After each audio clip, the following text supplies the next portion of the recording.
అందరికీ నమస్కారం. జై శ్రీరామ్. నేను ఒక సామాన్య హిందువుగా మరియు దేశభక్తునిగా అందరికీ ఒక సూచన ఇవ్వబోతున్నాను. అదేమిటంటే మన దేశంలో మరికొన్ని రోజులలో మొదటి విడత ఎన్నికలు జరగబోతున్నాయి. మన పార్లమెంట్ స్థానానికి దేశవ్యాప్తంగా మనం ప్రతి ఒక్కరు కూడా ముఖ్యంగా యువకులు, వారితో పాటు ఎడ్యుకేటెడ్ వాళ్ళు, తర్వాత బ్యాక్వర్డ్ క్లాసెస్ వాళ్ళు, విలేజ్ వారు ప్రతి ఒక్కరు కూడా ఓటు హక్కును కంపల్సరీ వినియోగించుకోవాలి. మనం ఎందుకు అనే ఒక ఓటు హక్కును మనం వేస్ట్ చేయడం ద్వారా మన సమాజానికి చెడు చేయబోతున్నాం.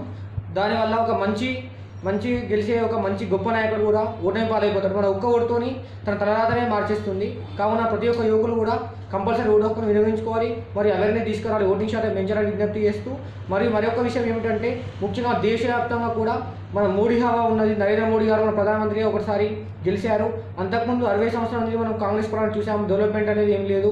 మన ఎడ్యుకేషన్ పరంగా, ఉద్యోగాల పరంగా, అన్ని విధాలుగా కూడా మన దేశం కోసం, ధర్మం కోసం, మన ప్రపంచాన్ని మొత్తం ఇండియా, హిందుస్థాన్ అంటే ఏమిటో చూపెట్టిన మహాన్ భావుడు, మన ఒక యోగి లాంటోడు, మన గొప్ప వ్యక్తి, మన కుటుంబం నుంచి వచ్చిన గొప్ప వ్యక్తి ప్రధానమంత్రి.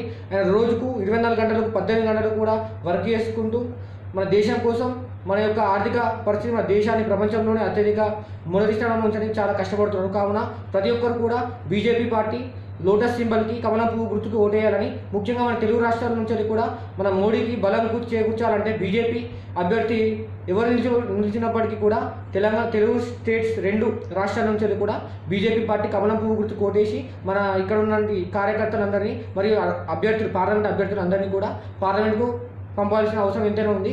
ముఖ్యంగా మన కరీంనగర్, తెలంగాణ రాష్ట్రంలోని కరీంనగర్ పార్లమెంట్ స్థానానికి వస్తే మొన్ననే గత ఎన్నికలు చాలా తక్కువ ఓట్లతోని, కొన్ని వేల ఓట్లతోని ఓటమి పాలైనటువంటి మన బండి సంజయ్ అన్న గారు మంచి దేశభక్తుడు, జాతీయ భావం కలిగిన వాడు, సంఘం నుంచి క్రమశిక్షణ నేర్చుకున్న గొప్ప వ్యక్తి, మన సామాన్య కుటుంబం మనలోనే తిరుగుతూ తనకు ఎవరికి కూడా ఆపదొస్తే వెంటనే తెలిసిన వాళ్ళని తెలియకపోయినా రియాక్ట్ అయ్యే వ్యక్తి, సామాన్య వ్యక్తి, మన కుటుంబంలోనే ఒక మనిషి.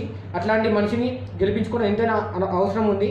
ఈ కావున మన దేశం కోసం, ధర్మం కోసం వేరే ఇతర పార్టీల వాళ్ళు వారి కాంగ్రెస్ కావచ్చు, టీఆర్ఎస్ కానీ ఇష్టం వచ్చినట్టు మాట్లాడుకుంటున్నారు మన ధర్మం గురించి, దేశం గురించి.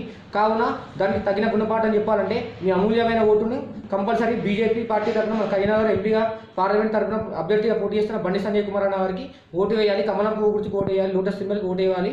అధిక మెజారిటీతో ఆయనను గెలిపించవలసిందిగా మనవి చేస్తూ, మీతో పాటు మీ ఫ్రెండ్స్, మీ ఫ్యామిలీ మెంబర్స్, రిలేటివ్స్, కొలీగ్స్, తర్వాత మీ ఊళ్ళో ఉన్నటువంటి విలేజెస్ పీపుల్, మీ క్యాస్ట్ వాళ్ళు కానీ ఎవరు కానీ, హిందూ సమాజం మొత్తం కూడా కులం పేరుతో విచ్ఛిన్నం కాకుండా, ఆల్రెడీ ఇంతకుముందు కాంగ్రెస్ తరఫున పున్నం ప్రభాకర్ గారు కూడా గెలిచారు. ఆయన చేసింది ఏమీ లేదు, మాటలే ఎక్కువ ఉంటాయి. ఆయన ఒక కులం పట్టుకొని ఊగులాడుతూ ఉంటాడు. అలాంటి వారికి కూడా ఒక తగిన బుద్ధి చెప్పాలి. అదేవిధంగా వినోద్ కుమార్ గారు కూడా, ఆయన వాస్తవానికి కరీంనగర్ సభ్యుడు కాదు, వరంగల్ ఆయన నివాసం. మన బండి సంజయ్ అన్న తెలంగాణ పూరి బిడ్డ, మన కరీంనగర్ దేశభక్తుడు, హిందూ బిడ్డ. అధిక మెజారిటీతో గెలుచుకోవాల్సిన సమయం ఆసనమైంది. అందరూ కూడా కంపల్సరీ బండి సంజయ్కు, బీజేపీ పార్టీకి ఓటేయండి. కమలం పువ్వు గుర్తుకు ఓటేసి అత్యధిక మెజారిటీతో గెలిపించి పార్లమెంట్కి పంపించవలసిందిగా మనవి చేస్తూ ముగిస్తున్నాను. జై శ్రీరామ్. భారత్ మాతాకి జై.